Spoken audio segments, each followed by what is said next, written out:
محترم سامعین، اللہ تبارک و تعالی نے انسانیت کو، پوری مخلوقات کو، کائنات کو بنایا.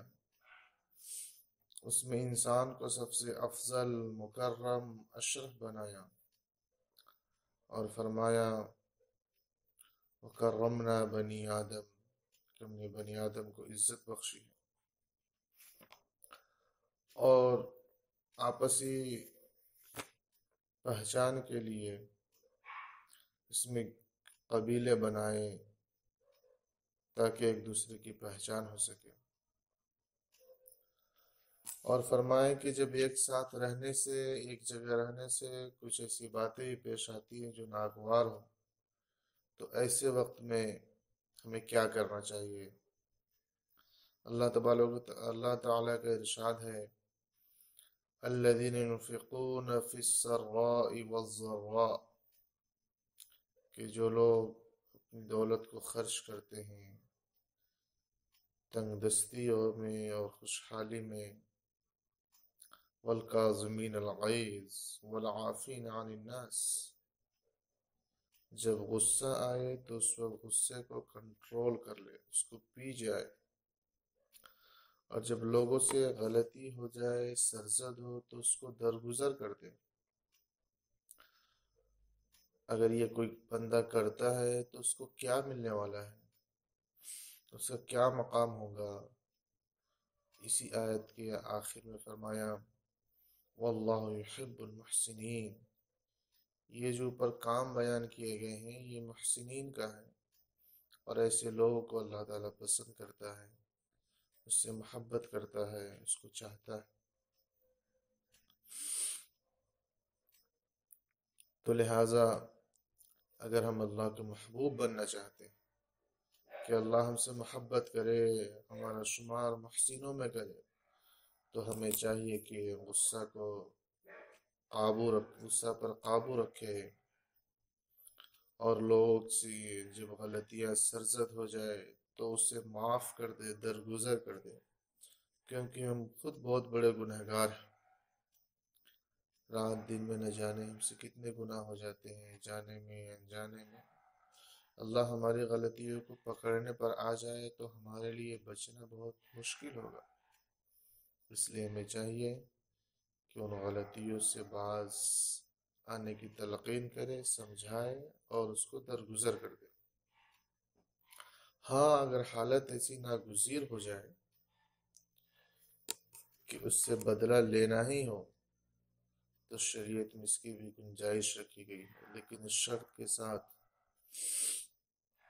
وَإِنْ عَاقَبْتُمْ فَعَاقِبُوا بِمِثْلِ مَا عُوقِبْتُمْ بِهِ وَلَئِنْ صَبَرْتُمْ لَهُوَ خَيْرٌ لِلصَّابِرِينَ، کہ اگر تم سزا دینا چاہتے ہو تو اس کو اتنی ہی سزا دو جتنا کا وہ مستحق ہے، جتنا اس نے تمہیں تکلیف دی. اگر تم صبر کرتے ہو تو یہ تمہارے لیے بہتر ہے، تمہارے لیے بہت اجر کا باعث ہے. اس لیے ابن ماجہ کی روایت ہے، آپ صلی اللہ علیہ وسلم کا ارشاد ہے ما من جرعۃ اعظم اجرا عند اللہ من جرعۃ غیظ، کہ اللہ کے نزدیک گھونٹ جو سب سے زیادہ محبوب ہے، اجر کا باعث ہے، وہ غصے کے گھونٹ پینے سے زیادہ نہیں. غصہ کا کوئی گھونٹ پی جائے اللہ کو بہت پسند ہے. کظمها عبد ابتغاء وجہ اللہ، اور یہ غصے کی گھونٹ یہ صرف اللہ کو راضی کرنے کی مقصد سے ہو، اللہ کو راضی کرنے کے لیے،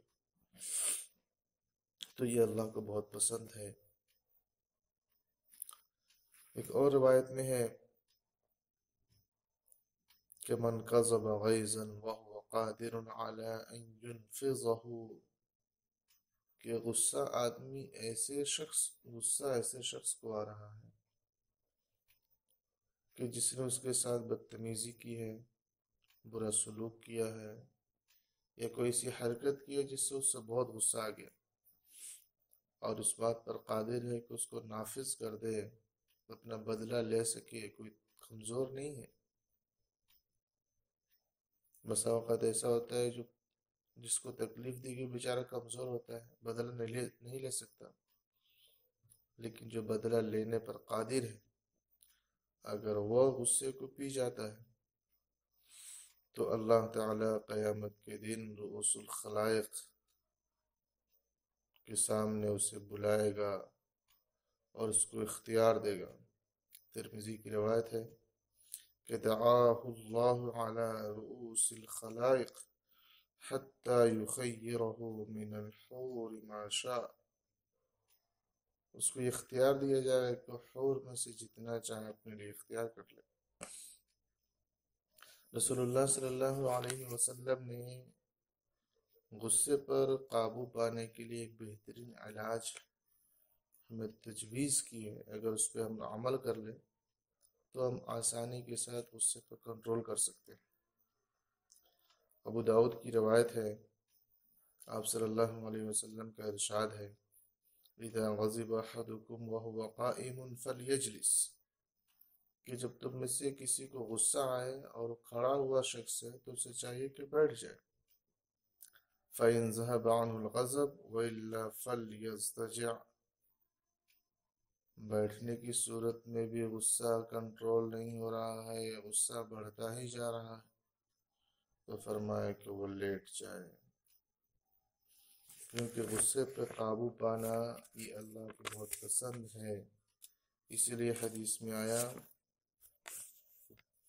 کہ لیس الشدید بالسرعہ انما الشدید الذی یملک نفسہ عند الغضب، کہ پہلوان اور بہادر شخص نہیں ہے جو دوسرے کو پچھاڑ دے کشتی میں، پہلوان تو وہ ہے جو غصے کے وقت اپنے غصے پر کنٹرول کر لے، قابو پا لے۔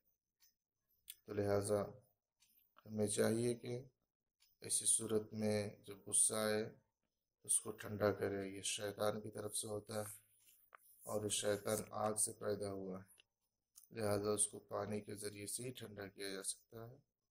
تو وضو کر لے، نماز کے لیے کھڑے ہو جائے، لیٹ جائے، بیٹھ جائے،